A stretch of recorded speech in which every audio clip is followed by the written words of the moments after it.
But Tucker taunts Crenshaw after lawmaker says that he would effing kill Carlson. Listen to this. Originally published here by Christina Lila. Congressman Dan Crenshaw created quite a firestorm on Monday after he said that he would, quote, kill Tucker Carlson. In an interview with GB News host Steven Edginton, Crenshaw began by trash-talking Tucker Carlson and claiming that he doesn't know what he is talking about when it comes to Russia and Ukraine. Tucker doesn't know what he's talking about, Crenshaw confidently said. He likes to visit Moscow and talk about how great the grocery stores are. I don't take his advice seriously, he added.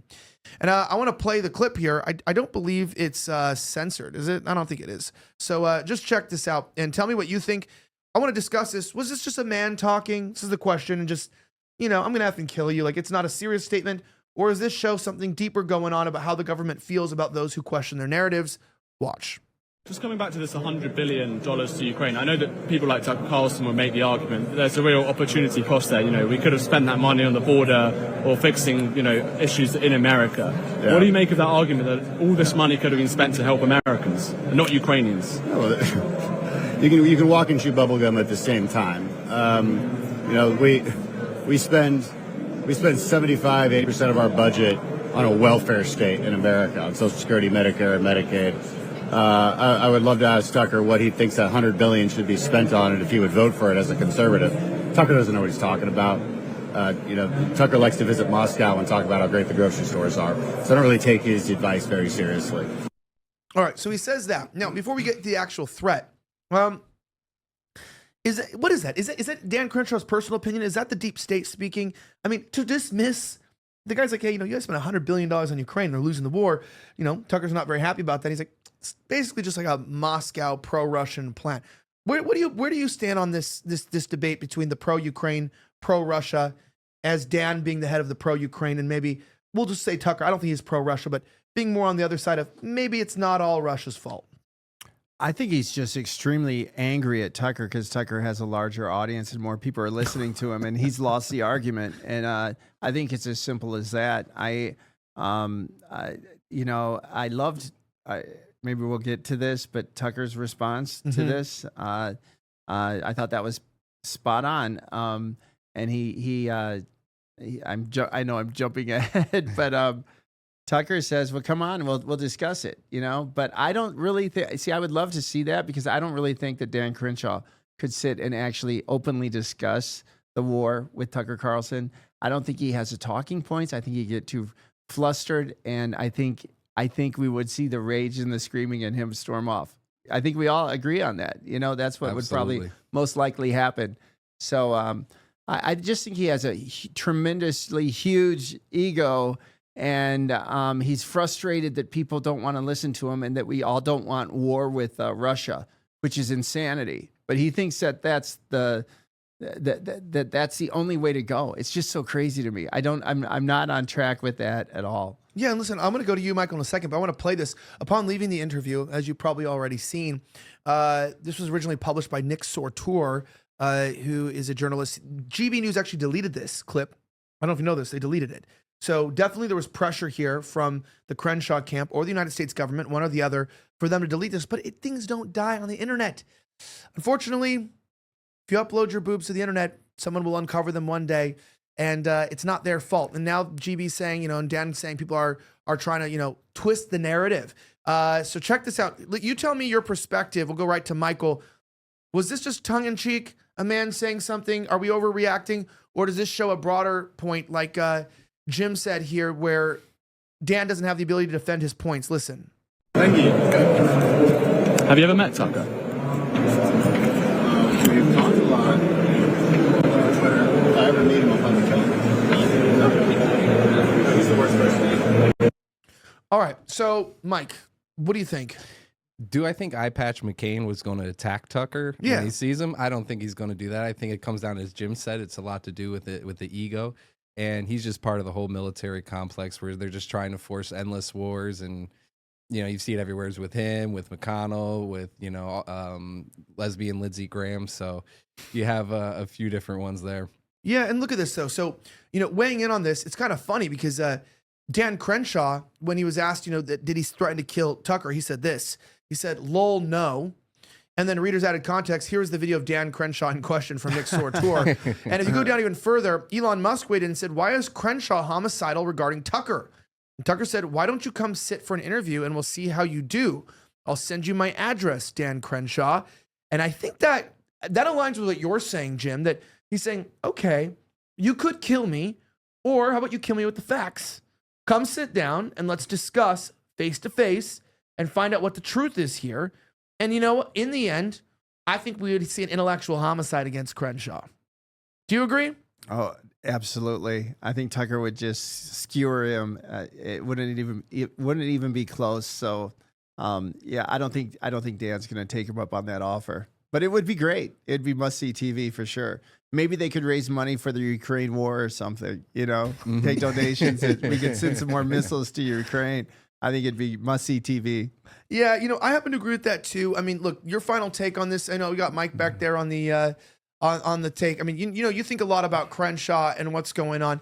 And by the way, Mike here he's my producer, and so we just got retweeted by Elon Musk today. So Elon Musk is weighing in. This guy's a celebrity back here. All right. He's getting retweeted by the richest man in the world, at least that we know about. But since you're a celebrity now, you're famous, you're officially Elon Musk's lackey. Tell me a little bit though. I mean, do you think Crenshaw is really speaking from the heart or merit? Or do you think he's just a puppet? And who's right? I don't know, but I mean, what I do think is interesting is that when Dan Crenshaw first got elected into office, all of conservative media really loved him. He used to go on Steven Crowder's show. He used to go on everyone's show. And he would make these like crazy quote unquote badass commercials where he's hopping out of a helicopter while there's explosions behind him.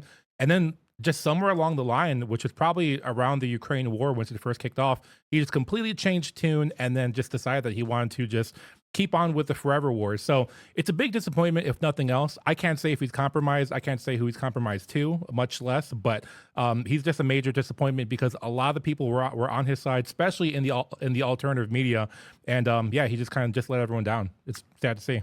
Yeah, I once got wasted with Dan, not at like a party. It's just like we just drank together at a hotel in West Palm talking. This was before he got elected too.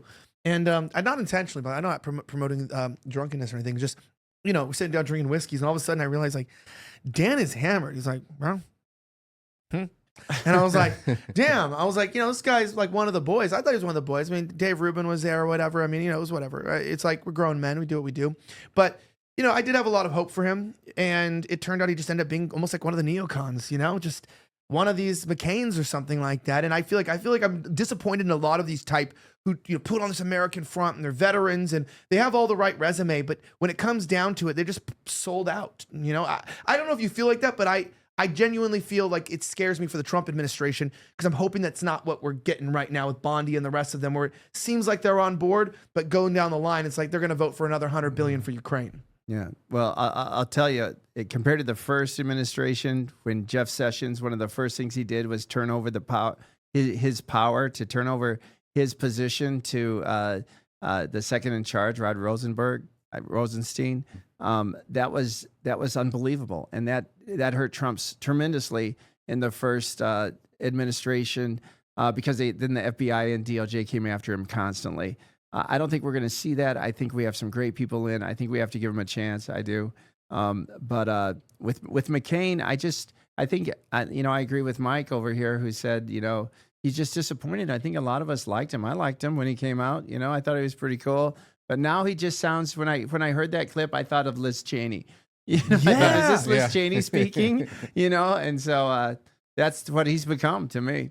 Yeah, and I do. Okay, and this is where I want to talk about two other topics here because as we've talked about this, again, if you're just joining into the show, I'm joined by Jim Hoft, who is the CEO. No, it's the other guy. It's the 30-year-old. No, I'm just kidding. Jim Hoft, founder and CEO of the Gateway Pundit.com, and my co-host, as well as Pardon J. Sixer, Michael Hennessy of Snowflake_News. Make sure you both support the GatewayPundit.com. You've got to check it out and support. Get one of these mugs in our mug club. I was just mentioning to Jim here how much I actually think mug clubs are a gimmick because the mugs always suck. And I'm like, okay, I want to support the thing, but I want a mug that I actually want to use. And it makes me mad because I don't have a sink in the studio, so I don't actually get to use this often. But it's actually weighty, which is the key side of like a good mug. It has weight to it.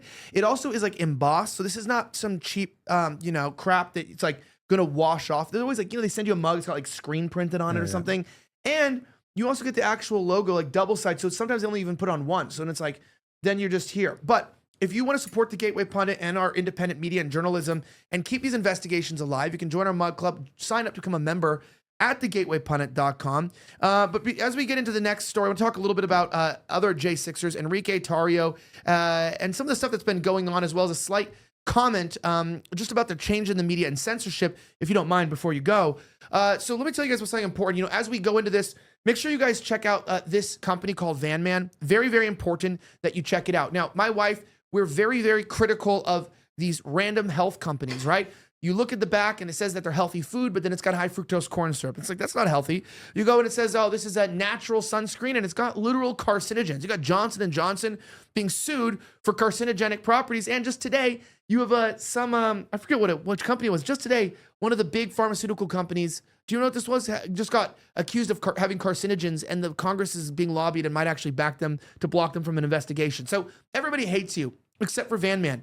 Right now, whether it's sunscreen without carcinogens, whether it's deodorant without the heavy metals, whether it's toothpaste without the fluoride, or even my favorite, this honey tallow balm, literally just using essential oils, honey, and tallow for a once-all moisturizer that you can use. Now, why do I say this is safe? Well, I got a breastfeeding wife, and I also have 2 kids under 2, meaning their skin's sensitive. But it cracks, it shakes, they're white, okay? It happens, right? They say black don't crack, but white do, okay? And, my son's got fat rolls and stuff. So it's like, how do we get a product that is actually not only affordable, but high quality, that can be used on an infant, on a pregnant woman, and doesn't feel gay enough? Sorry, Jim, but doesn't feel gay enough as a man. I don't want to be putting on like little Tushy cream or whatever. I want to have something that just feels good. Well, this stuff smells delicious. It feels good, and it can be used on everyone in the family. So pick up this balm today on your lips, on your face. And yes, you can use other places too, but at least be decent here, folks. But I do appreciate you guys as you check this out. Check out their products. It's all the healthy stuff without all the bad stuff at vanman.shop/Elijah. Promo code Elijah for 10% off. That's vanman.shop/ELIJAH. Promo code Elijah for 10% off. You got to check this out. If it sounds weird, honestly, it's not. It's just an amazing thing. Stop using petroleum jelly and all this weird stuff that has carcinogens and heavy metals and plastics. Get something that's actually good for you and your family.